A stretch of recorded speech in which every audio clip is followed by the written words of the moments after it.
Hello friends, welcome to S M Kannada channel. Vasudeva Kutumba ಸೀರಿಯಲ್ನ ಗುರುವಾರದ ಸಂಚಿಕೆಯಲ್ಲಿ ಏನಾಗುತ್ತೆ ಅಂತ ನೋಡೋಣ. ಅದಕ್ಕೂ ಮುಂಚೆ ವಿಡಿಯೋ ನೋಡ್ತಾ ಇರೋರೆಲ್ಲರೂ ಪ್ಲೀಸ್ ಸಬ್ಸ್ಕ್ರೈಬ್ ಮಾಡ್ಕೊಳ್ಳಿ, ಹಾಗೆ ಲೈಕ್ ಮಾಡೋದನ್ನ ಮರಿಬೇಡಿ.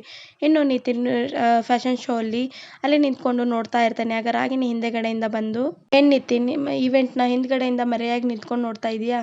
ಓ, ನಿನ್ ಫ್ರೆಂಡ್ ಕುಮಾರ ಮತ್ತು ಅವನ ಹೆಂಡತಿ ಗೀತಾ ಕಾಂಪೀಟ್ ಮಾಡೋಕ್ಕಾಗದೆ ವಾಪಸ್ ಹೋಗಿರ್ಬೇಕು, ಅದಕ್ಕೆ ಅಲ್ವಾ? ಅದಕ್ಕೆ ಹೇಳೋದು ತಮ್ಮ ಯೋಗ್ಯತೆನ ನೋಡ್ಕೊಂಡು ಪ್ರೊಫೆಷನ್ನ ಚೂಸ್ ಮಾಡ್ಕೋಬೇಕು ಅಂತ ಅಂತಾಳೆ.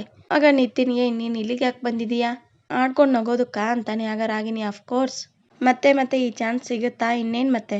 ನಿನ್ ಟೈಲರ್ ಫ್ರೆಂಡ್ ಕುಮಾರ ಮತ್ತೆ ಅವನ ಹೆಂಡತಿ ಗೀತಾ ತಪ್ಪಾಗಿ ಮನೇಲಿ ಕೂತ್ಕೊಂಡು ಸ್ಟಿಚ್ ಮಾಡೋದ್ ಬಿಟ್ಟು ಫ್ಯಾಷನ್ ಶೋಗೆ ಬಂದಿದ್ದೀರಾ, ಅವಮಾನ ಆಗದೆ ಇನ್ನೇನಾಗುತ್ತೆ ಅಂತಾಳೆ.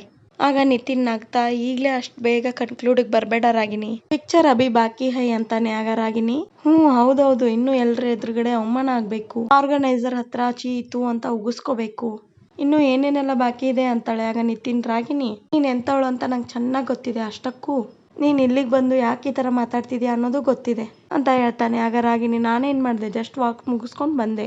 ಗ್ರೀನ್ ರೂಮ್ ಅಲ್ಲಿ ಎಲ್ರು ಕುಮಾರ ಮತ್ತೆ ಗೀತನ ಆಡ್ಕೊಂಡು ನಗಾಡ್ತಾ ಇದ್ರು, ನಿನ್ ಫ್ರೆಂಡ್ ಅಲ್ವಾ, ಅದಕ್ಕೆ ತಿಳ್ಸೋಣ ಅಂತ ಬಂದೆ ಅಂತಾಳೆ. ಆಗ ನಿತಿನ್, ಆಯ್ತಾಯ್ತು, ನಗೋರು ಕೂತ್ಕೊಂಡು ಅಳೋ ಕಾಲ ಬರುತ್ತೆ, ಜಸ್ಟ್ ವೇಟ್ ಅಂಡ್ ಸಿ ಅಂತಾನೆ. ಆಗ ರಾಗಿಣಿ, ನಿತಿನ್, ನಿನ್ ಫ್ರೆಂಡಿಗೆ ಹೀಗಾಗಿದೆ ಅಂತ ನಿಂಗೆ ತುಂಬಾ ಬೇಜಾರಾಗಿದೆ ಅನ್ಸುತ್ತೆ, ಅದಕ್ಕೆ ಈಗ ಮಾತಾಡ್ತಾ ಇದೆ. ಇಟ್ಸ್ ಓಕೆ ನಿತಿನ್, ನಾನು ಏನು ಅಂದ್ಕೊಳ್ಳಲ್ಲ. ಆದ್ರೂ ನಿತಿನ್, ನೀನ್ ಇವ್ರಿಬ್ರನ್ನ ಇಲ್ಲಿ ಕರ್ಕೊಂಡ್ ಬರ್ಬಾರ್ದಾಗಿತ್ತು, ಇಲ್ದೇ ಇರೋ ಆಸೆ ತೋರಿಸಿ ಮೋಸ ಮಾಡ್ಬಿಟ್ಟೆ. ಛೇ ಛೇ ಛೇ ಛೇ, ಆ ಗೀತಂಗೆ ನಿನ್ನಿಂದ ಅದೆಷ್ಟು ಬೇಜಾರಾಯ್ತೇನೋ ಅಂತಿರ್ತಾಳೆ.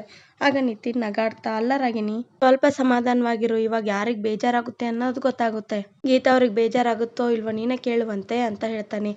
ಆಗ ರಾಗಿಣಿ, ಮನೆಗೆ ಹೋಗೋಕೆ ರೆಡಿ ಮಾಡ್ಲಾ ಅಂತಾಳೆ. ಆಗ ನಿತಿನ್, ಅಯ್ಯೋ ಅಷ್ಟೆಲ್ಲ ತೊಂದರೆ ತಗೋಬೇಡ, ಇನ್ನೊಂದು ಸ್ವಲ್ಪ ಹೊತ್ತಲ್ಲಿ ಅವರೇ ಜೋಡಿಯಾಗಿ ಈ ಸ್ಟೇಜ್ ಮೇಲೆ ಬರ್ತಾರೆ ಅಂತ ಹೇಳ್ತಾನೆ. ಆಗ ರಾಗಿಣಿ, ಆಯ್ತು ನಾನು ನೋಡ್ತೀನಿ ಅಂತ ಅಲ್ಲೇ ನಿಂತ್ಕೊಂಡು ನೋಡ್ತಾ ಇರ್ತಾಳೆ. ಆಗ ಕುಮಾರ ಮತ್ತೆ ಗೀತಾ ತಾವು ತಯಾರಿಸೋ ಬಟ್ಟೆನ ಹಾಕೊಂಡು ರೆಡಿಯಾಗಿ ರ್ಯಾಂಪ್ ವಾಕ್ ಮಾಡ್ತಾರೆ. ಎಲ್ರು ತುಂಬಾ ಶಾಕ್ ಆಗ್ಬಿಡ್ತಾರೆ. ಹಾಗೆ ಸ್ವಾತಿ ಮತ್ತೆ ವಂಶಿ ಕೂಡ ತುಂಬಾ ಖುಷಿ ಪಡ್ತಾ ಇರ್ತಾರೆ. ಆಗ ರಾಗಿಣಿ, ಇಟ್ಸ್ ಇಂಪಾಸಿಬಲ್ ಅಂತಿರ್ತಾಳೆ. ಆಗ ನಿತಿನ್, ಶಾಕ್ ಆಯ್ತಾ? ಅವಾಗ್ಲೇ ಹೇಳಿದ್ನಲ್ವಾ, ಮೋಸ ಮಾಡ್ದವ್ರಿಗೆ ಒಂದ್ ಕಾಲ ಆದ್ರೆ ಮೋಸ ಹೋದವ್ರಿಗೆ ಒಂದು ಕಾಲ ಬರುತ್ತೆ ಅಂತ ಹೇಳ್ತಾ ಇರ್ತಾನೆ. ಈ ಕಡೆ ವಂಶಿ ಸ್ವಾತಿಗೆ ತುಂಬಾ ಚೆನ್ನಾಗಿ ವಾಕ್ ಮಾಡ್ತಾ ಇದ್ದಾರೆ ಅವರು ಅಂತ ಹೇಳ್ತಿರ್ತಾನೆ. ಆಗ ಸ್ವಾತಿ, ಗೊತ್ತಾಯ್ತಾ, ಇನ್ಮೇಲೆ ನಮ್ಮ ಫ್ಯಾಮಿಲಿ ಬಗ್ಗೆ ಮಾತಾಡ್ಬೇಕಾದ್ರೆ ಸ್ವಲ್ಪ ಯೋಚನೆ ಮಾಡಿ ಮಾತಾಡಿ ಅಂತ ಹೇಳ್ತಾ ಇರ್ತಾಳೆ. ಈ ವಿಡಿಯೋ ನಿಮಗೆ ಇಷ್ಟ ಆಗಿದ್ರೆ ಪ್ಲೀಸ್ ಸಬ್ಸ್ಕ್ರೈಬ್ ಮಾಡ್ಕೊಳ್ಳಿ, ಹಾಗೆ ಲೈಕ್ ಮಾಡೋದನ್ನ ಮರಿಬೇಡಿ. ಪ್ಲೀಸ್ ಬೇಗ ಬೇಗ ಸಬ್ಸ್ಕ್ರೈಬ್ ಮಾಡ್ಕೊಳ್ಳಿ, ನಾವು ನೆಕ್ಸ್ಟ್ ವಿಡಿಯೋ ಮಾಡೋದಕ್ಕೆ ಮೋಟಿವೇಶನ್ ಸಿಕ್ಕಾಗುತ್ತೆ. ಪ್ಲೀಸ್ ಸಪೋರ್ಟ್ ಮಾಡಿ.